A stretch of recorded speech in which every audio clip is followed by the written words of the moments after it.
So my next speaker is Connell. Connell, in a discussion, I know one of your former CEOs really had the ambition of making of Concern Worldwide a world-class organization. But then you said, for Concern to be a world-class innovation organization, it has to be a cutting-edge one, being good at what you do. So I just wanted to ask, how really thriving to be cutting edge, but also thinking about really resilience, how this new framing has really helped you in becoming really a cutting edge organization that can have positive impact on addressing the issues of vulnerability. Okay, thank you, Mamadou. Maybe you can give us also some examples. Some examples, How okay. that. So just I suppose an introduction to Concern, we're a very grounded, pragmatic, realistic organisation. I think for those of you who know us, that's how we characterise ourselves. We tend to work in very remote, underserved areas, and our current strategic plan is really about focusing on what we call poor vulnerable countries and poor vulnerable areas within those countries, so what other people call fragile states. I think, I'm just going to make 3 key points. I mean, one is just to talk a little bit about an example that Mamadou asked me to talk about resilience programming we're doing and how we're moving that forward. The second thing I want to talk about a little bit is how innovation happens within Concern. And the third, I just want to talk a little bit about organizational culture as a key obstacle to address.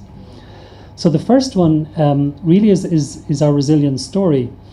If you go back to November 2010 in Eastern Africa, and you look at a map of northern Kenya, and you look at the GAM, the global acute malnutrition and severe acute malnutrition rates, and you look at the same map again in April or May 2011, the GAM and SAM rates had spiked everywhere except in Mayale district where we were working. I think, oh, how did that happen? It was actually investment in good integrated programs that were focused on building resilience to drought. It worked really well. Now, okay, we know resilience is a very dynamic, complex concept, and that measurement is very complex. But if you take the measurement of GAM and SAM rates as a simple proxy measure of resilience in that context of food and nutrition insecurity, we succeeded. Fantastic. The problem was we couldn't prove it. We didn't invest in the evidence. So what we have done since is we have basically replicated the design, contextually appropriate in actually doing the design, in Dar Sila region, which is in eastern Chad. We always pick the most difficult places to do these things. And we're working with Tufts University, basically implementing a randomized controlled trial.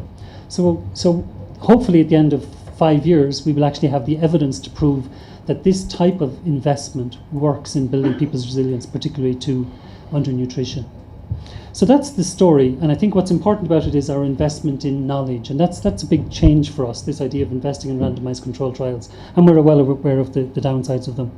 But let me just go back then to how innovation has happened in Concern, because I think it's interesting, and again, I think one of the briefs I was given here from Rockefeller Foundation and USAID was to say, we're looking for innovations in resilience building.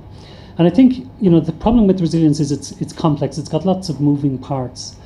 And I think one of our learnings about innovation is that some of the bigger innovations, and I'll give you an example or two in a minute, have actually come about because smaller innovations have enabled them. I think that's really interesting and important. It's something to hold on to. So, for example, Concern, I think, is well known, along with Valid International, as being the founders or the innovators of community management of acute malnutrition, which is now the standard protocol for managing severely acutely malnourished children. But, Steve Collins from Valid International, the guy who came up with the idea and who approached us to implement it, what he was thinking about this issue all of the time. He was working in therapeutic feeding centres for a long time, but suddenly Plumpy Nut came on stream. You had the efficiencies around the mid-upper arm circumference band. And a couple of different things came together. He put them together, came up with a new model of a much more community-managed approach. And the efficiencies around some of those dimensions made it suddenly possible. And I think that's really important to hold on to. That, I think people who are what I would call content experts, I think Ashvin called them expert practitioners, thinking about what they're doing on a daily basis, putting a couple of new things together in a different way, that's where it's going to come from. And I think that's the learning we've had. We had the same learning from food, responding to seasonal food shortages in Malawi with this thing called food and cash transfers. Again, it was evaluated and said it was a highly innovative program. It was only a 6-month program. But what was innovative about it was the fact that we analysed markets on a monthly basis so that we didn't undermine the markets. We wanted to give food where food was not available, but we wanted to give cash where food was locally available so not to undermine the markets. And we kept doing this analysis and changing the package that we gave to people. And we also did a couple of innovative things around banding households, for example. We used ATMs when we were giving cash. So it was a very efficient way of actually delivering it and actually had an empowerment factor for women and an asset creation over time that actually had a much longer knock-on effect. So I think those are kinds of things that are really interesting for us to learn from. But going back to what Mamadou said, I mean, Tom Arnold is down the back there, always challenged the rest of us to be a world-class organisation. And we are seen as a very strong organisation in doing the basics. I always like to quote the All Blacks, for those of you who like rugby. The All Blacks are the best team in the world for, well, I hope most of you would agree, they're the world champions anyway. They don't do anything spectacular or different, but they do the basics phenomenally well and at speed. And it just tells you something about doing the basics right. But when Tom challenged us to be world class, I used to go facilitate country level strategic planning. I said, what does that mean? You're all laughing, saying that's up high in the sky. I said, if we're going to be a world class organisation, it means that our programmes in country have got to be leading edge. We're not going to tell you what to be leading edge in, but you're going to look at, where do you have some added value within country? And then you're trying to push the quality up as far as possible, but then also look to see where you can be innovating and pushing the edges out. But we also then need to invest, obviously, in the evidence to go with that.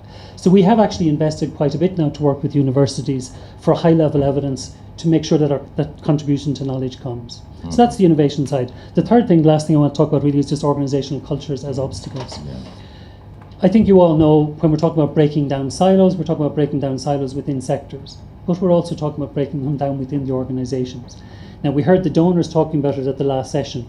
Big, complex organizations. Concern is a medium-sized NGO, relatively manageable, but even internally in Concern, it's hard to break down those silos. And part of it is, of course, comfort zones, people's skill sets, the things that were talked about previously.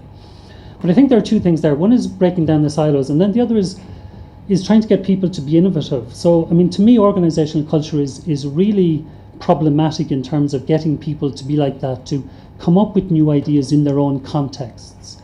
And I'll give you a lovely example, actually. We had a staff member from Liberia come and talk to us in Dublin a number of years ago. And she presented the Liberia HIV program we were running. And she gave an almost textbook example of how that program was run, from contextual analysis right through. And she finished the whole session, everybody clapped, and I just said, I have just one question. I said, nowhere did you mention secret societies. Now, those of you who know West Africa, secret societies in Sierra Leone and Liberia are extremely strong traditional institutions that actually hugely impact on food and nutrition and all sorts of things. So for me, the learning I got out of it, and learning I got out of actually my engagement with a lot of staff in a lot of our fields, is organizational culture trumps local culture, which is hugely problematic. If we're expecting people to be analysing and thinking critically about the context they're working in and coming up with solutions from those, organisational culture, we need to lighten it as much as possible and empower the staff at the bottom end as much as possible. And that is a real challenge and something we're working on. So that idea of developing critical thinking in your frontline staff is a slow, steady process, but it's a really, really important investment. Maybe just the last thing, just I forgot to say about in innovation, which I think is actually also a very interesting point. We got a very large grant from the Gates Foundation to basically look at crowdsource innovations around maternal, newborn and child health. And the idea behind the program was that health experts had their ideas tried before. And that if we know what the solutions are to maternal, newborn, child health, the problem is coverage and scale, as has been mentioned earlier. So what we're looking for is innovations and breakthroughs around coverage and scale. So what we did was we basically ran like a grand challenges competition in Malawi, Sierra Leone and Orissa State in India. We gathered close to 13,000 ideas from the users of the service. So we basically went to our beneficiary groups and all sorts of people who hadn't been asked for their ideas in the past. The really interesting thing was they weren't great ideas. Surprise, surprise. We got a lot of reasonably good ideas. We have some minor innovations, or there are innovations within that context, but the breakthroughs, we knew this going into it. I mean, the chances of getting the breakthroughs are tiny.